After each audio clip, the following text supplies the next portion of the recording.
One winter's night when the cold wind blew, the engines found it hard to sleep. I am tired of all this blustering wind, guys. It takes ages to wait for it to stop. Well, what can we do while we wait? Any ideas? I got nothing. Nope. What we need, suggested Toby, is to listen to a story. Yes, agreed Percy, a mysterious story. But, added Duck, it must have a happy ending. Driver told me a story, said Thomas, so everyone listened. Once upon a time, began Thomas,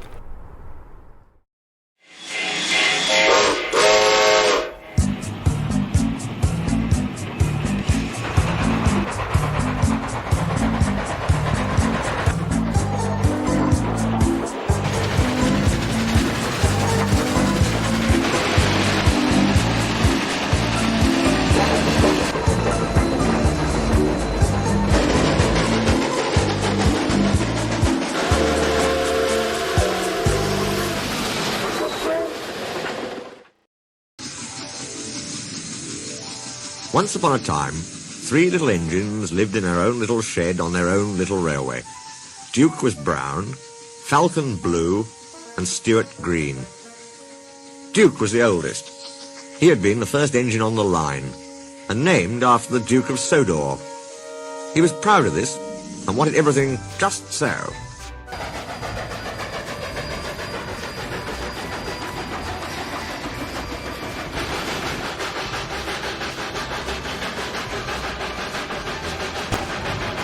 Whenever the others did anything they shouldn't, he would say, "That would never suit his grace." Other engines came and went, but Duke outlasted them all.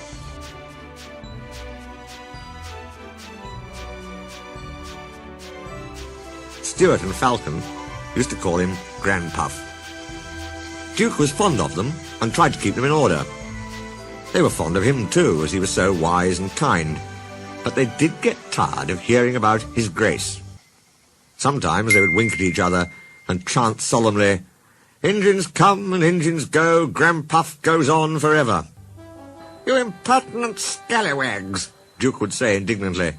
"Whatever are young engines coming to nowadays?" "Never mind, Granpuff, we're only young once." "Well, you'd better mind, unless you want to end up like number 2. "Oh, Granpuff, whatever happened?" "Number 2, said Duke, was very cocky.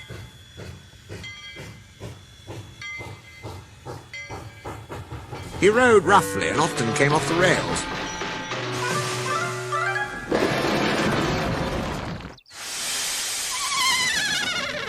I warned him to be careful. Listen, Dukey, He drawled. who worries about a few spills? "We do here," I said. But he just laughed. But he didn't laugh when the manager took away his wheels and said he was going to make him useful at last. Why? What did he do? He turned him into a pumping engine. That's what. He's still there, behind our shed. Stuart and Falcon were unusually good for several days.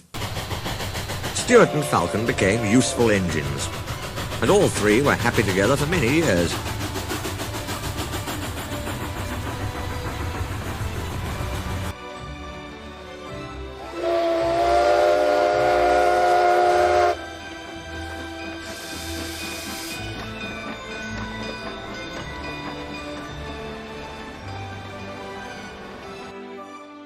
But hard times came, the mines closed one by one, and the engines had little to do.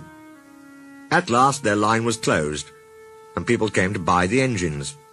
"We'll take Stuart and Falcon," they said. But no one wanted Duke. They thought him too old. "Cheer up, Granpuff," called Stuart as they went away.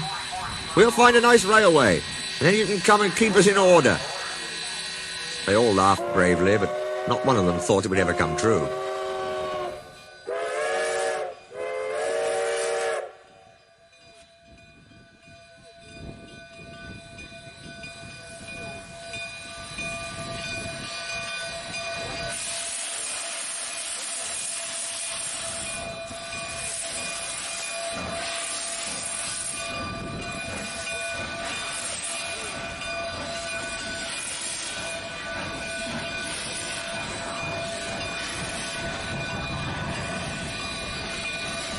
Duke's driver and fireman oiled and greased him. They sheeted him snugly and said goodbye. They had to go away and find work. Duke was alone, locked up in the shed. Where's his Grace? He wondered. It's not like him to forget me. But his Grace had been killed in the war, and the new Duke, a boy, hadn't heard of his little engine. Oh, well, said Duke to himself, I'll go to sleep. It'll help to pass the time. Years passed. Winter torrents washed soil from the hills over the shed. Trees and bushes grew around. You wouldn't have known a shed was there, let alone a little engine asleep inside it.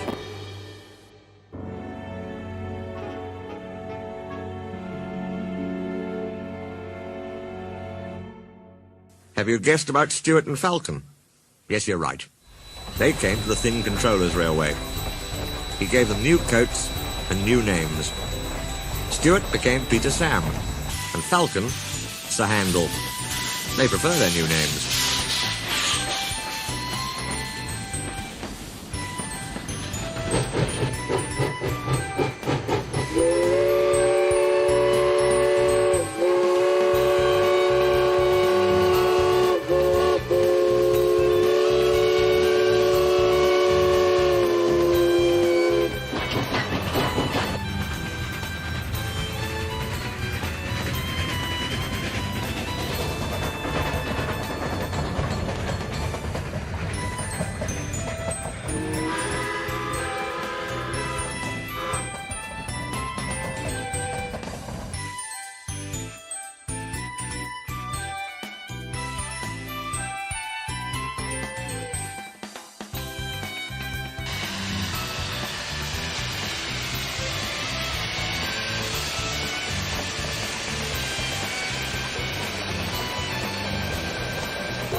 That was a long time ago, but they never forgot Granpuff. They often talked about him when alone.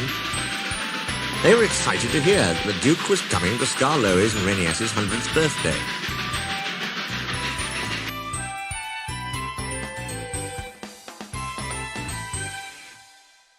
But I keep telling you, said Duck, there are no dukes. They were fine and stately, but they've all been scrapped. Peter Sam goggled in horror. This is dreadful, he wailed. The Thin Controller said the owner said the Duke said he was coming to our centenary to open our extension round the lake. And now he's scrapped. And Skarloey's and Renias's birthday will be spoilt. Oh dear, oh dear. He bustled away with his empty coaches to tell his bad news. I think, said Skarloey, that Duck was pulling your wheels. No, Skarloey, he was quite serious. He always jokes like that, chuckled Skarloey. But no one agreed. And they argued so loudly that the Thin Controller came to stop their noise. They told him about Duck, but he paid no attention. I've no time for his nonsense now, he snapped. There's a change in tomorrow's work. Skarloey, you will meet the Duke at 11 instead of 10:30. And he hurried away. If there is a Duke, said Duncan, but they were all too tired to argue any more. They spent a gloomy night, but cheered up next morning when the cleaners greeted the birthday engines with an all-metal band. Drivers and firemen joined in, and even the Thin Controller banged a metal plate as loudly as anyone. The engines punctuated the music with their whistles.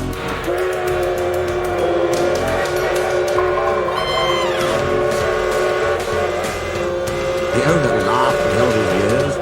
Presently he looked at his watch. That's enough, he ordered. So Rusty, Sir Handel and Duncan went at once to find their coaches.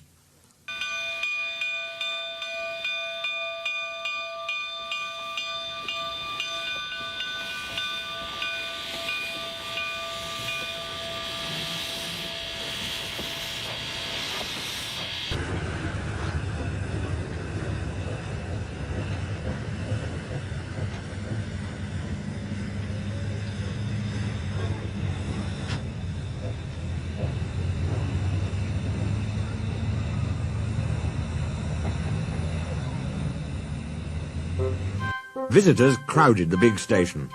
They wanted to go to places along the line to watch the celebrations. Peter, Sam and Renias had carefully practised their parts. Passengers in Agnes, Ruth, Lucy, Jemima and Beatrice all wore clothes of 1865. Renias had to pull them behind Peter Sam's television train, not too close and not too far away, so that the cameramen could take their pictures.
Visitors waved as they went by, and at last they reached a special sidings near the extension, where they settled down to wait.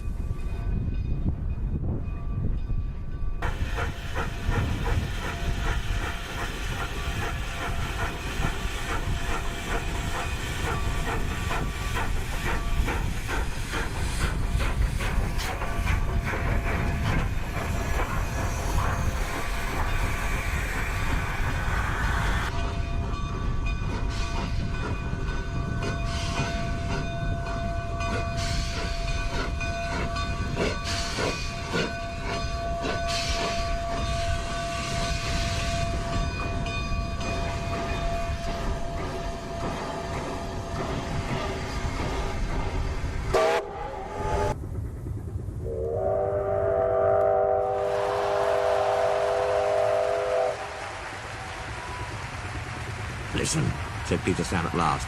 "Here's Skarloey. They're cheering him." "Good," answered Renias. "Perhaps that will make up for his disappointment over the Duke." Skarloey wasn't disappointed at all. "I've brought the Duke! I've brought the Duke! I've brought the Duke!" he puffed, and triumphantly came to a stand between the two trains.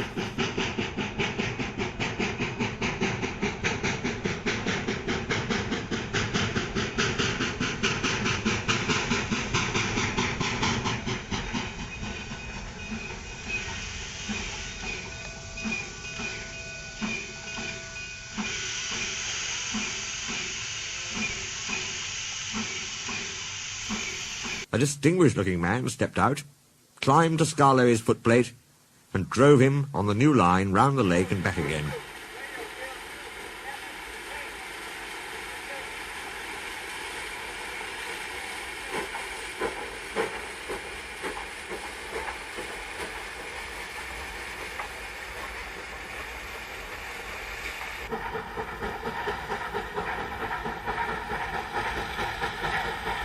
Then, standing on Skarloey's front buffer beam, he said, "Ladies, gentlemen, and engines, I have pleasure in declaring your lovely lakeside loop line now open." Peter Sam could bear it no longer. "Excuse me, Sir Duke," he burst out. "Are you real?" There was shocked silence.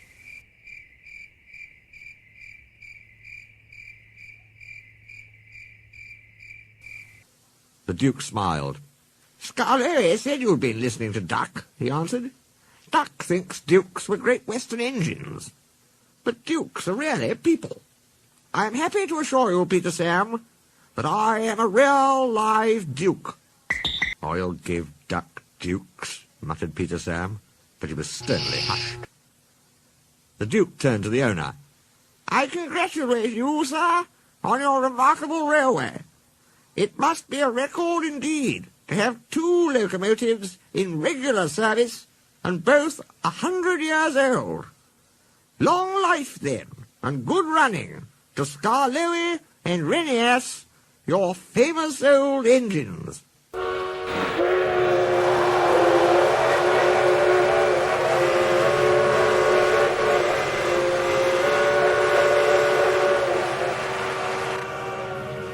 The cheering and clapping died away. Speech! Shouted someone, and the cry was taken up. Go on, Renias, whispered the owner. So rather nervously, the old engine began. Thank you, your grace, and everyone, for your kind wishes. You've given us both a lovely 100th birthday. But, your grace, Skarloey and I aren't the only record engines. We've got twin brothers. Tallithlin and Dolgoch were built at the same time as us, so they're 100 too. And they're still at work. Their railway is at Towyn in Wales. Please go and see them, your grace, and everybody, and wish them many happy returns from Skarloey and Renias, their little old twins. Ever since Skarloey and Renias had their 100th birthday, Peter Sam had been worried. He kept on saying that the real Duke never came. Rubbish, said Duncan. Of course he was real. All the same, Peter Sam persisted, he wasn't our Duke. Our Duke, said Sir Handel, is an engine. You're as bad as he is. All engine dukes were scrapped. Ask Duck. Duck doesn't know everything, Skarloey put in quietly. Tell us about him, you two.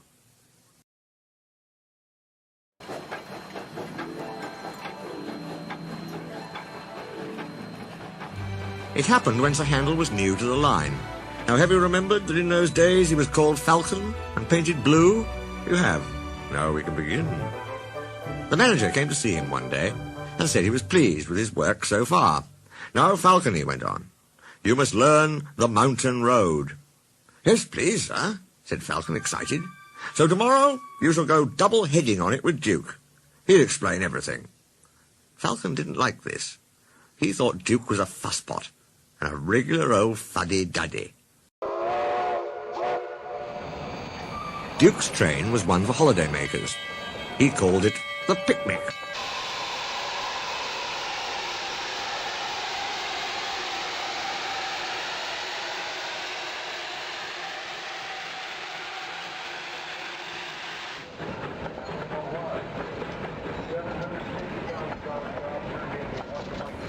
Falcon was ready when Duke arrived. Duke drew forward beside him. Listen, he said, the mountain road is difficult. You take the train, and I'll couple in front. No, said Falcon, I'll lead. How can I learn the road with you lumbering ahead, blocking the view? Suit yourself, said Duke shortly, but never mind the view. Attend to the track.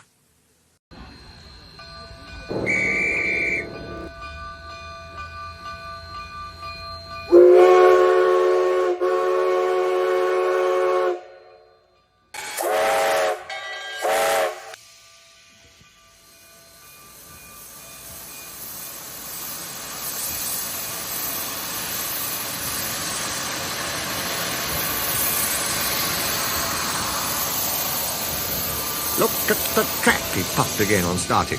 Never mind the view. Puss-pot, puss-pot, puffed Falcon on starting. Fuddy-duddy, fuddy-duddy, fuddy-duddy.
They rattled through the first tunnel,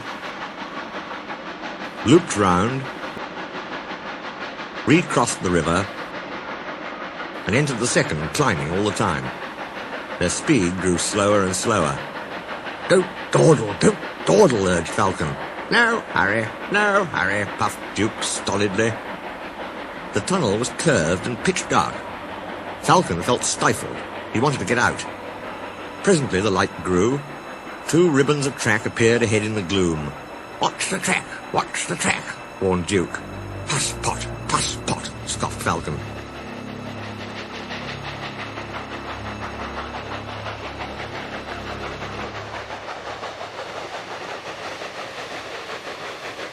The tunnel mouth grew larger and larger, till at last they burst into the sunshine. The line here swung sharply right. It was laid on a ledge cut in the hillside. Below lay the valley up which they had come. Track and buildings looked tiny, like toys. No one quite knows what happened next. Duke said there must have been something on the track, and Falcon hadn't kept a good lookout. Falcon said he was dazzled, so how could he keep a good lookout? Anyway, their coaches had barely cleared the tunnel when Falcon lurched. His front wheels, derailed, crunched over sleepers and ballast. He came to rest with one wheel uncomfortably near the edge. Duke had saved Falcon. Now he held on grimly with locked wheels and taut couplings. "Young idiot," he hissed. "Stop it! I can't hold you if you shake." Falcon tried hard to stop shuddering. Quickly, Duke's driver and fireman chopped his wheels and strengthened the coupling between the 2 engines. "Thank you," said Duke. "Now I'll manage." With Duke secure, the 2 crews, helped by a plate layer, propped up Falcon's front end. They were looking forward to a rest when Duke began wheezing in an alarming way. His fireman ran to his cab. "Water!" he cried. "We want water, quickly!"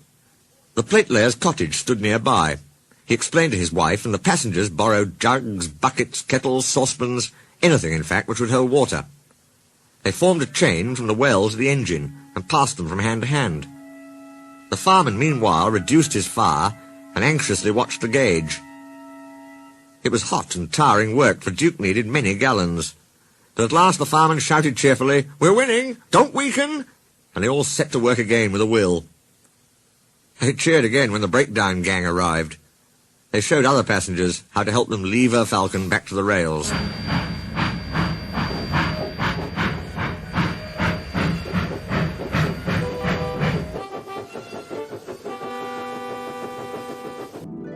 The manager was at the top station. He said he was sorry about the accident and thanked the passengers for their help. "Not at all," they said. "We admired the way you put things right and enjoyed the adventure." They thanked Duke and his crew for preventing a nasty accident. "Your Duke," they said, "is a hero. He stood firm like a bulldog and just wouldn't let go." Falcon said thank you too. "I don't know why you bothered after I'd been so rude." "Oh well," replied Duke. "You just had a new coat of paint. It would have been a pity if you rolled down the mountain and spoilt it. That would never have suited his grace."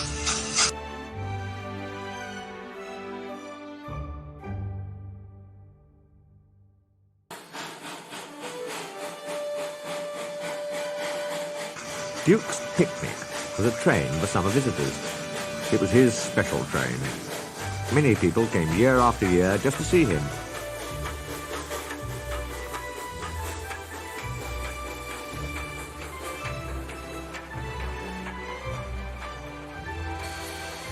He always pulled it, even if he felt poorly. "I mustn't disappoint my friends," he would say. "That would never suit his grace." The morning run gave no trouble. He took his passengers up the line and stopped anywhere they wanted. He and his driver knew all the best places for picnics.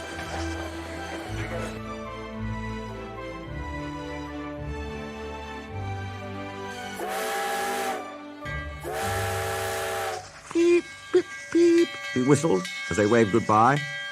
"Please don't be late when I come back. We might miss the boat, and that would never do."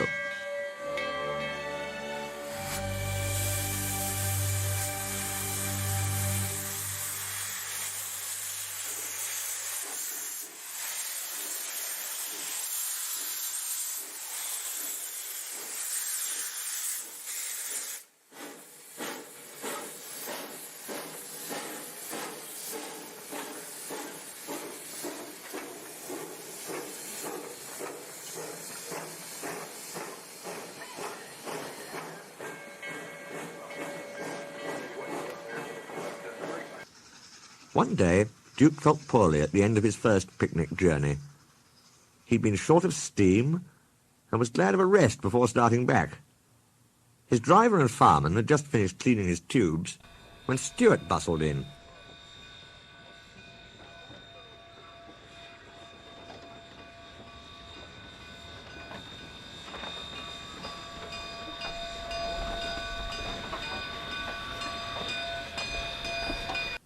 "Hello, Granpuff.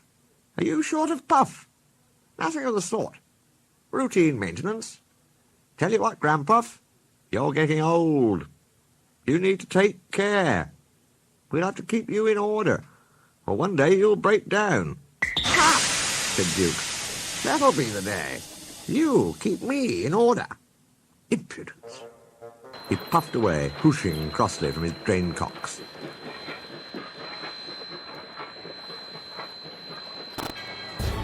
Duke couldn't stay cross for long. It was a lovely evening. All the picnic parties were ready. The coaches ran well, and they lost no time anywhere. "Couldn't be better. Couldn't be better," he chanted happily. They began to climb. The work was harder, but Duke didn't mind. "I've plenty of steam," he panted. "We'll be up in a couple of puffs." He needed more than that, though. His puffs changed to wheezes. "It's not so easy. It's not so easy. My old valves would stop blowing now. But I'll manage. I'll manage." But the leaks became worse. And soon he was desperate with escaping steam.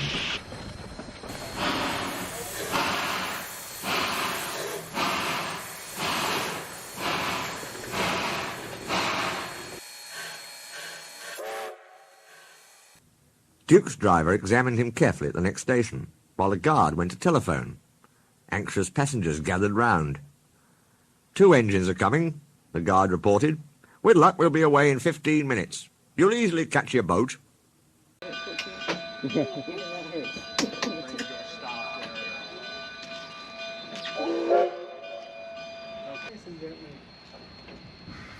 Falcon buffered up in front. "Poor old Granpuff," he hushed importantly. "What a shame you've broken down." "Peep, peep, peep, peep. This is the day," whistled Stuart cheekily. He was coupled on behind.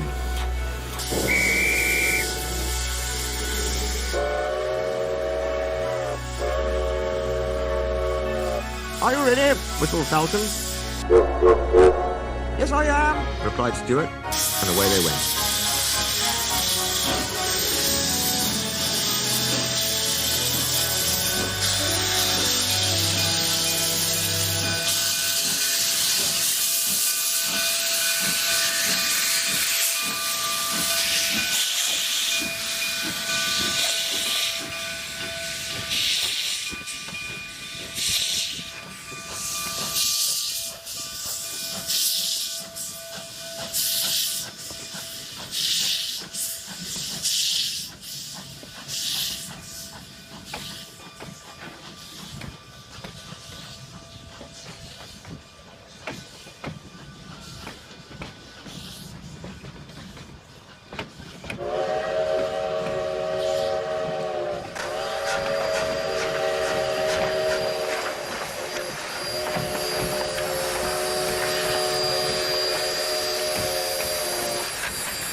Falcon had left his train at the middle station.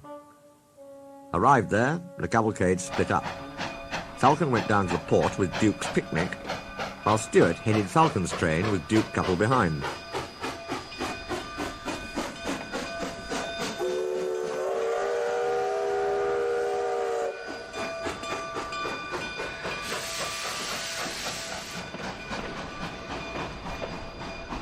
Stuart was excited. Fancy me rescuing Granpuff. This is the day, this is the day, this is the day, he chortled gleefully.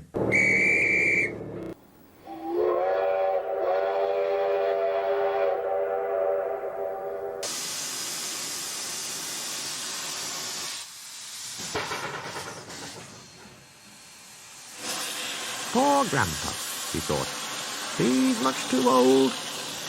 We'll have to keep him in order now. Kindly, but firmly, that's it. We'll allow him to have runs sometimes, but Falcon and I'll do the real work. Granpuff will be cross, but we can't help that. Poor old engine, poor old engine, he puffed kindly.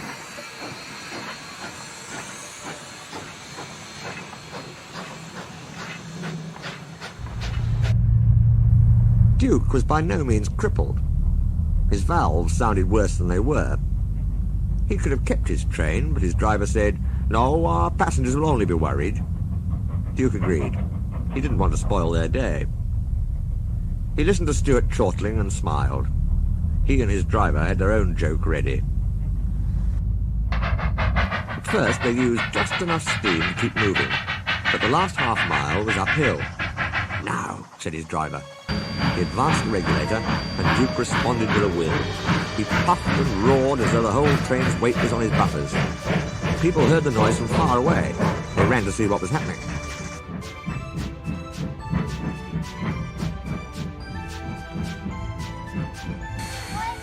At the works station, Duke uncoupled and went along the loop to the water tank. A boy on the platform asked, "Why were there 2 engines on this train, Daddy? It's most unusual."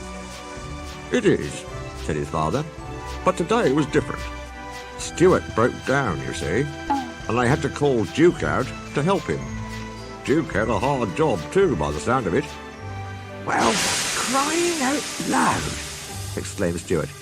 He vanished in a cloud of steam. Duke wheezed alongside. "Poor old engine," he chuckled. "It's no good, Stuart. You can't win."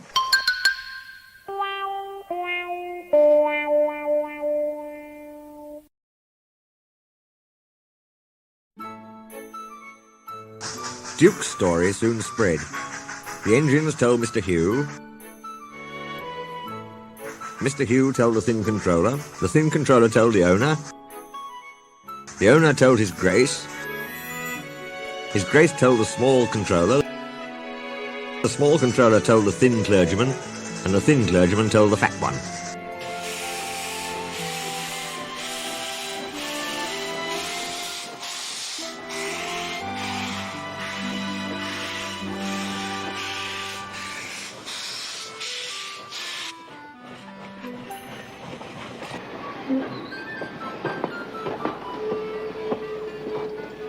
That's why one morning the 2 clergymen and the small controller were looking at maps. "Our railway," said the small controller, "is laid on the bed of the old one, but swings round to end at the road south of that village. The old line kept straight on. It went north of the village and then to the mountains. The maps show the works at the old station.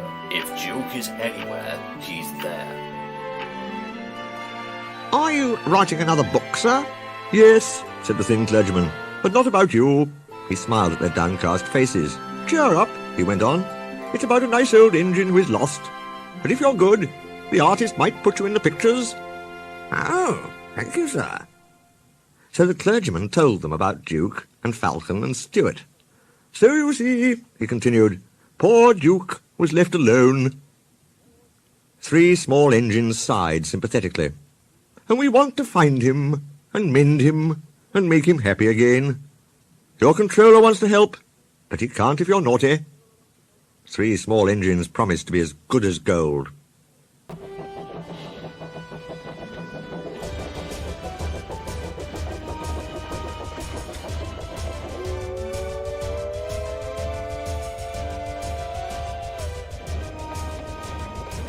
The 3 men spent days and days at the old station.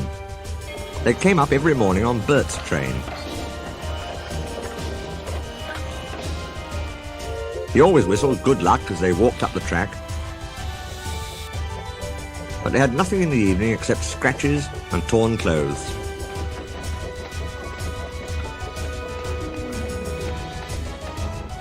They wouldn't give up, though. Duke's there somewhere, they said.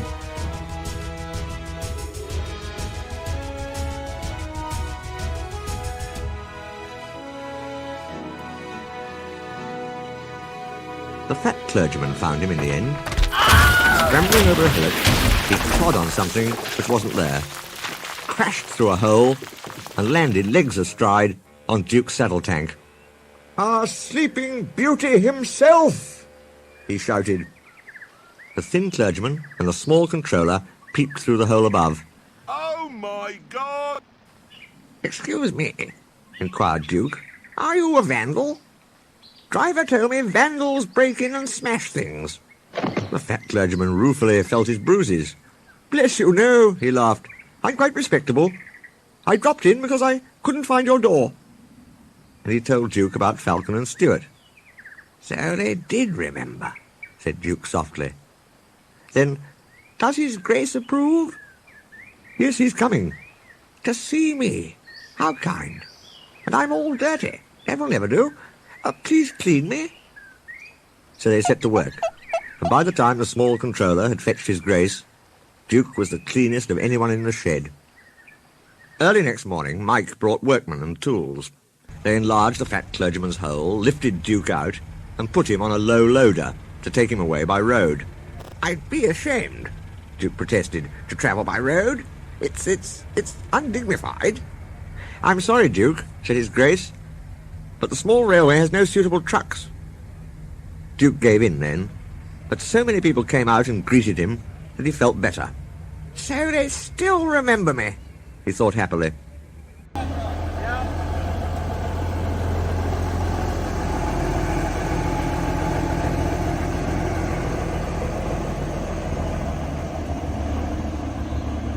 Donald was waiting with a flat truck. Everyone cheered when Duke was lifted onto it, and still more when he started along the big railway on the last stage of his journey to his new home.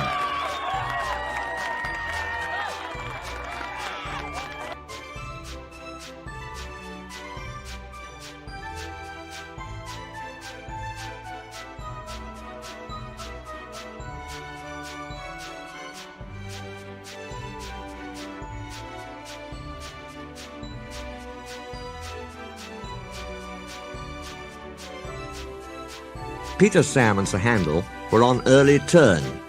They peeped out of the shed. "He's there," they whispered. "Shh, shh, shh." Duke opened his eyes. "You woke me," he grumbled.